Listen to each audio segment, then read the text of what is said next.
आज आपण बनवणार आहोत वटाणा आणि बटाट्याची सुक्की भाजी।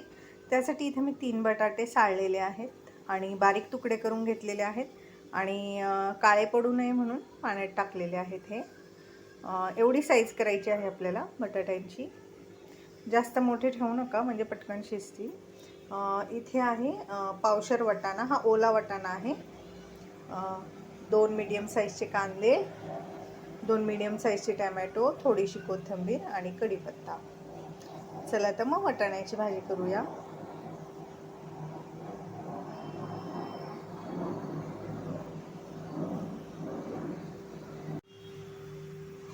हे पहा, इथे भाजीसाठी मी भांडं घेतलेलं आहे। त्याच्यामध्ये आपण टाकणार आहोत तेल।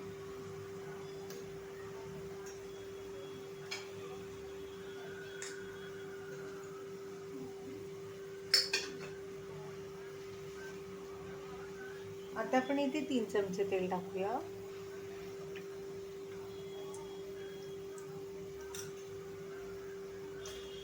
आता आपण जिरे मोहरी टाकायची आहे। 1 चमचा।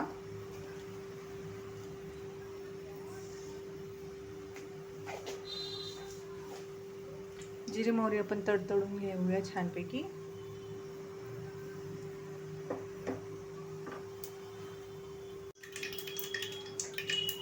हे पहा, जिरे मोहरी तडतडली आहे। आता आपण कढीपत्ता टाकू याच्यामध्ये।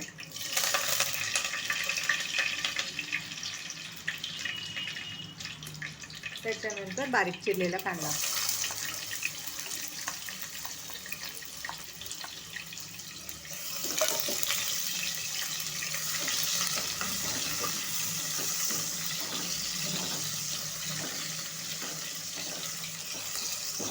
कांदा छान आपल्याला ब्राऊन कलरवर करायचा आहे।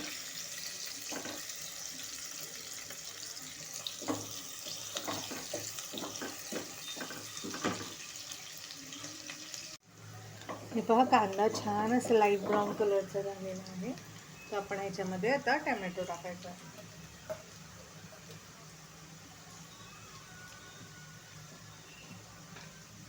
बारीक चिरलेला टोमॅटो।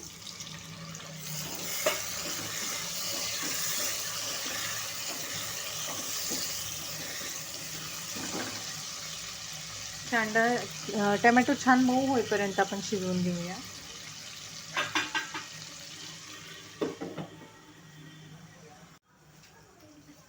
आपला टोमॅटो मऊ होतोय तोपर्यंत मी तुम्हाला मसाले दाखवते। हा आहे 2 चमचे कांदा मसाला, अर्धा चमचा हळदी पावडर आणि हा आहे घरगुती काळा मसाला 1 मोठा चमचा। जर हा नसेल तर गरम मसाला वापरला तरी चालेल।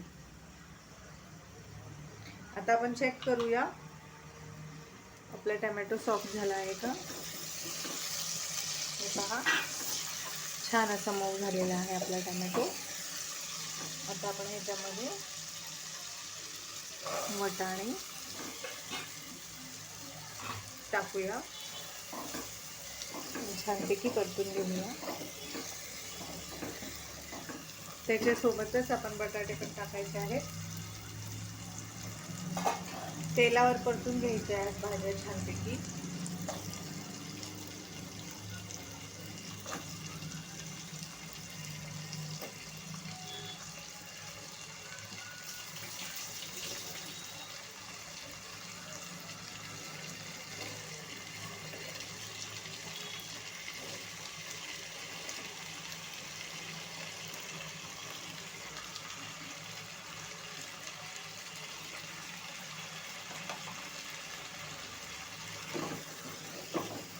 तुम्ही इथे बटाट्याच्या ऐवजी फ्लावरही वापरू शकता। वटाणा आणि फ्लावरही बनवू शकता। आता आपण ह्याच्यामध्ये मसाले टाकायचे आहेत आणि मसाले पण परतून घ्यायचे आहेत। तेलावरती मसाले छानपैकी भाजून घेऊया।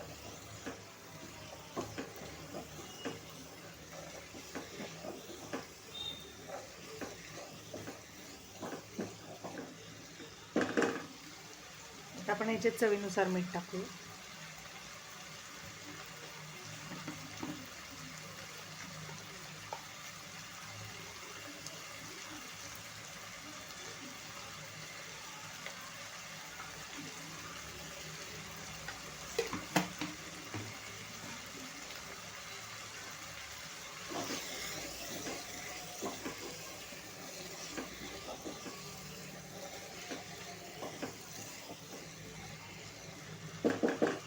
आता आपण ह्याच्यात कोथिंबीर या स्टेजला टाकणार नाही आहे, कोथिंबीर आपण नंतर टाकायची आहे. पहिले आपण ह्याच्यात पाणी टाकून घेऊया वाटाणा आणि बटाटा शिजण्यासाठी. इथं मी 1 ग्लास पाणी टाकते आहे. आणि आता आपण हाय फ्लेमवरती शिजवून घ्यायची आहे भाजी. पाणी पूर्ण आटून घ्यायचं आहे आणि बघायचं आहे वाटाणा आणि बटाटा शिजला आहे का. वाटाणा आता लगेच शिजतो आणि बटाटा. आता आपण हे झाकण ठेवून भाजी शिजवून घेऊया. पहा, आता आपण पाहूया आपला वाटाणा बटाटा 15 मिनटं झाले शिजतोय. आता आपण काय करायचं आहे, त्याच्यामध्ये बटाटे घ्यायचे आहे आणि आपण सुरीने बघायचं आहे बटाटा शिजला आहे की नाही. हे पहा, एकदम मऊ शिजलेला आहे बटाटा. तर आता आपण फक्त ह्याचं हे जे थोडंसं पाणी आहे हे आटवण्याची गरज नाही आहे जास्त, कारण ह्याची खूप छान टेस्ट असते. त्यामुळे शक्यतो आटवू नका. आणि जेव्हा आपण गॅस बंद करतो ना, तर हे जे बटाटा आहे हे पूर्ण पाणी पिऊन टाकतो. त्यामुळे तुम्हाला असं वाटेल तर खूप लिक्विड आहे, पण गॅस बंद केला आणि 10 मिनिटांनी पाहिलं तर हे पाणी पूर्ण म्हणजे शोषलं गेलेलं असतं बटाट्याने. तर आता आपली भाजी तर तयार आहे. आपण त्याच्यामध्ये शेवटी कोथिंबीर टाकतो आहे. जर आपण सुरुवातीला कोथिंबीर टाकली तर कोथिंबीरीचा कलर चेंज होतो. तर मग कधीही भाजीमध्ये, सुक्या भाजीमध्ये सुरुवातीला टाकायची नाही, एंडला टाकायची, म्हणजे हिरवागार कलर राहतो. आता आपली भाजी तयार आहे. मी तुम्हाला सर्व करून दाखवते. हे पहा व्ह्यूअर्स, आपली वाटाणा बटाट्याची सुकी भाजी कशी दिसत आहे. Yummy yummy. माझी जर रेसिपी तुम्हाला आवडली तर माझ्या चॅनल लाईक करा, सबस्क्राईब करा आणि ही वाटाणा बटाटा तुम्हीही बनवून पहा.